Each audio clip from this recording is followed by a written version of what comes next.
Parashat Shoftim. Alors au milieu de la paracha, on rencontre un grand principe de la Torah.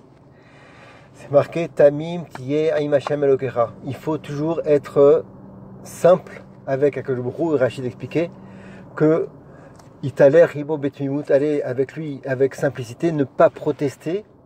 Tetzapelo, espérer en lui faire confiance. Al Tarkor Achar Atidot, Rachid poursuit, ne pas s'inquiéter du futur.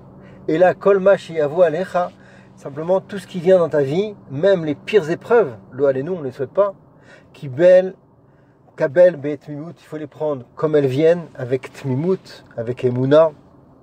Ve'az Tiyeh Aimo Bechelko. Et après, si tu as eu cette démarche-là, tu seras avec lui dans son camp, dans le sens, tu comprendras à la fin que tout ce qu'il a fait, c'était pour le bien. Voilà, le principe, il est là. Un juif, il doit avoir cette Tmimut. Il veut avoir cette simplicité de prendre les choses comme elles viennent, les épreuves les plus difficiles, savoir qu'à la fin, c'est pour le bien. On raconte à ce sujet-là une histoire, c'est marqué dans le Sefer Nachal Yitzhak, un Kadmon, d'un Talmid, un élève, qui était propriétaire d'un champ et qui voulait apprendre le langage des animaux. Il est parti voir son Rav, qui lui a dit non, pas du tout, c'est pas ça. À la fin, il a incité, à la fin, il a dit d'accord, je vais t'apprendre. Et voilà que cet élève-là, encore une fois propriétaire d'un champ et d'une basse-cour, il se balade dans son champ et il rencontre un shor qui commence à pleurer, à gémir. Alors ce shor, il demande, son voisin, il demande comment ça se fait que tu pleures, aux oreilles du propriétaire, et lui dit c'est parce qu'il y a une maladie qui va nous arriver, on va tous mourir, c'est pour ça que je pleure. Alors le propriétaire qui a entendu ça, il a dit je vais me prémunir, je vais sauver mon argent. Il a vendu tout son bétail, tous ses jvarim, tous ses taureaux. Et voilà qu'un autre jour, à nouveau, il se balade dans son champ, il entend le coq qui lui aussi se met à pleurer. Et voilà qu'en fait le propriétaire comprend du langage des animaux que c'est parce qu'il va y avoir une inondation et toutes les coqs, la basse-cour va mourir. Et donc c'est pour ça qu'il s'est à nouveau prémuni, il a vendu tout sa basse-cour. Et voilà qu'un autre jour, il se balade dans son champ, et là, il entend un chamor, un âne, qui lui aussi se met à pleurer. Pourquoi ? Parce que il entend que en fait, le propriétaire, l'ancien propriétaire de ces animaux-là, eh ben, il doit mourir. Un décret céleste qui dit qu'il doit mourir. Alors cet Talmid-là, propriétaire, il va voir son Rav, il dit qu'est-ce que je peux faire? Alors le Rav il dit je suis désolé, j'ai de la peine pour toi, mais regarde, tu aurais dû te comporter avec simplicité. Si tu n'avais pas voulu apprendre le langage des animaux, Hachem il t'aurait envoyé un Isayon de perdre ta basse-cour, mais grâce à ça peut-être que tu aurais été sauvé. Alors après il a fait les tulotes, etc. Mais le principe il est là, qu'il faut prendre les choses avec Tmimut, comme elles viennent. Ne pas être rocker, pas dire Hachem pourquoi tu me fais ça.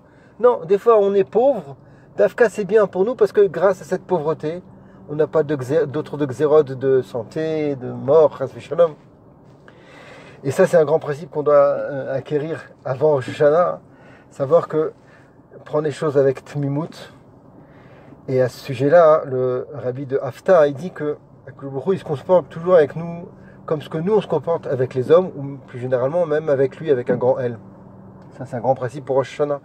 Et donc si nous-mêmes on se comporte avec Tmimut, on a des épreuves et Hachem on lui fait confiance, on a Emouna, et bien Hachem il dit pareil, moi aussi je vais prendre les choses comme elles sont dans ta vie, je vais pas trop regarder tes fautes, même si tu en as, je vais pas être rocker pas trop analyser ton dossier, de la manière que toi-même tu n'as pas trop analysé le programme que je t'ai prévu.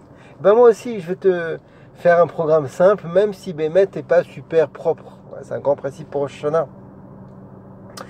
Et le Chidushei Harim, toujours poursuivre dans ce sens-là de Tmimut, il dit qu'il y a un autre endroit dans la Torah où on parle de Tmimut, c'est à propos de la Para Aduma, la vache rousse. C'est marqué qu'elle doit être aussi Tmima, Para Aduma, Tmima. Et les Chazal, ils disent que même s'il y a ne serait-ce que 2 cheveux qui sont pas roux, hop, ça y est, elle est psoula. Alors le Chidushei Harim dit, dans la Emouna, eh ben, on est encore plus extrémiste. C'est pas 2 cheveux qu'il faut pas, Il faut même pas un seul cheveu. Toujours, il faut être complètement tam, il faut être complètement dévolu à Hachem, savoir que tout ce qu'il nous fait, c'est pour le bien. Mais il y a quand même une différence, il dit le Chedosh Harim, c'est que là où la paradouma, dès qu'elle a deux poils qui sont parous, elle est psoula, c'est fini, on ne peut plus jamais l'utiliser. Et bien, pour un homme, c'est pas vrai. Même s'il est complètement noir, il a plein de fautes, il n'a pas de tmimout, il n'a pas de Emouna. S'il fait tchouva, et il dit oui, je veux avoir Emouna, je veux avoir tmimout, et bien même s'il est complètement noir, là, il peut devenir complètement blanc. Tachem, un Rosh Hashanah, un bon jugement. Alors, je vais terminer encore avec toujours le même principe. C'est que dans la paracha, c'est marqué que l'otasur minadavar asher yagidu lecha yamin usmol.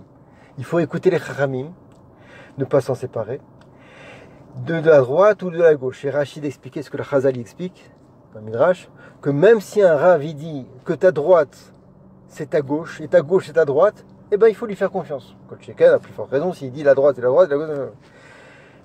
Alors il demande le Rav Elimelech Biderman, pourquoi on parle d'Afka de ce parabole-là de la main droite, la main gauche? On aurait pu dire autre chose, on aurait pu dire si ton Rav dit qu'aujourd'hui c'est le jour alors que c'est la nuit, crois-le, et inversement. Il répond, c'est parce que Béhémet, quand on regarde une personne, quand le Rav il regarde son Talmid, la droite du Talmid c'est la gauche du Rav et inversement. En fait, c'est quoi le message? C'est pour dire que tu n'es pas à la place du Rav.